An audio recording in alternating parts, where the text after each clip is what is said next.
మన finance minister Nirmala Sitharaman గారు మళ్ళీ జిఎస్టీ రేట్లు పెంచుదాం అనుకుంటున్నారంట. నార్మల్గా మనకి 5% జిఎస్టీ, 12% జిఎస్టీ, 18% జిఎస్టీ, హైయెస్ట్ వచ్చేసి 28% జిఎస్టీ ఉంటుంది.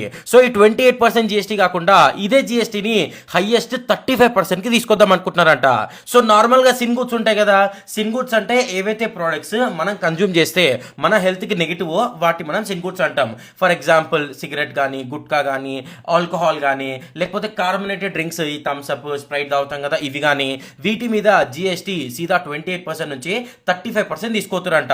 అండ్ రెడీమేడ్ గార్మెంట్స్, అదే మనం బట్టలు కొంటాం కదా రెడీమేడ్, సో మనం 10,000 ఎబో షాపింగ్ చేసినాం అనుకో 5 నుంచి 10% జిఎస్టీ పడుతుంది.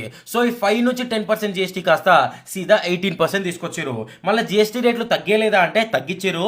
నోట్ బుక్స్ మీద 18% నుంచి 5%కి, మళ్ళీ వాటర్ బాటిల్స్ ఉంటాయి కదా, ప్యాకెట్ వాటర్ బాటిల్స్, దీని మీద 18% నుంచి 5%కి, అండ్ బైసికల్స్ ఉంటాయి కదా దీని మీద కూడా జిఎస్టీ సీదా ఫ్లాట్ 5%కి తీసుకొచ్చారు. సో ఈ GST and highest tax slabs గురించి మీరేమనుకుంటారో కామెంట్ సెక్షన్ లో కామెంట్ చేయండి.